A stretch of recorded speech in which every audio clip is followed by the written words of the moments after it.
Hello cooking lovers, welcome back to Vantasala. చాలా రోజుల తర్వాత నేను మీ ముందుకు బెస్ట్ రెసిపీతో వచ్చాను. అది మామిడికాయ కర్రీ. మీరు డెఫినెట్గా ట్రై చేయండి, మీకు డెఫినెట్గా నచ్చుతుంది.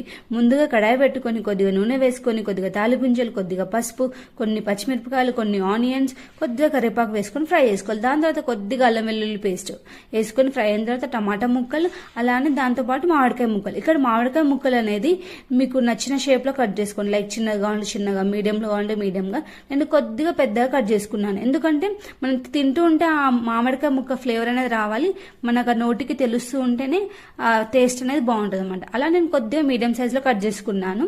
ఇక్కడ నేను తీసుకున్న మామిడికాయలు మరీ పుల్లగా లేవు, మరీ తీయగలేవు, కొద్దిగా లైట్గా పుల్లగా ఉన్నాయి. అలా పుల్లగా ఉంటే టేస్ట్ బాగుంటుంది. దాంతో మామిడికాయ ముక్కలు వేసుకుని ఫ్రై అయిన తర్వాత కొద్దిగా కారం వేసుకున్న తర్వాత కొంచెం ఫ్రై అయిన తర్వాత వాటర్ వేసుకోవాలి. గ్రేవీ కోసం వాటర్ వేసుకొని బాగా ఉడికించిన తర్వాత దగ్గరికి అయిన తర్వాత కొద్దిగా ధనియాల పొడి వేసుకొని దింపే ముందు కొద్దిగా కొత్తిమీర వేసుకోవాలి. ఇక్కడ కొత్తిమీర నేను వేయలేదు, ప్రజెంట్ లేదు, అందుకే నేను కసూరి మేతి కూడా వేసాను. కసూరి మేతితో కూడా చాలా బాగుంది.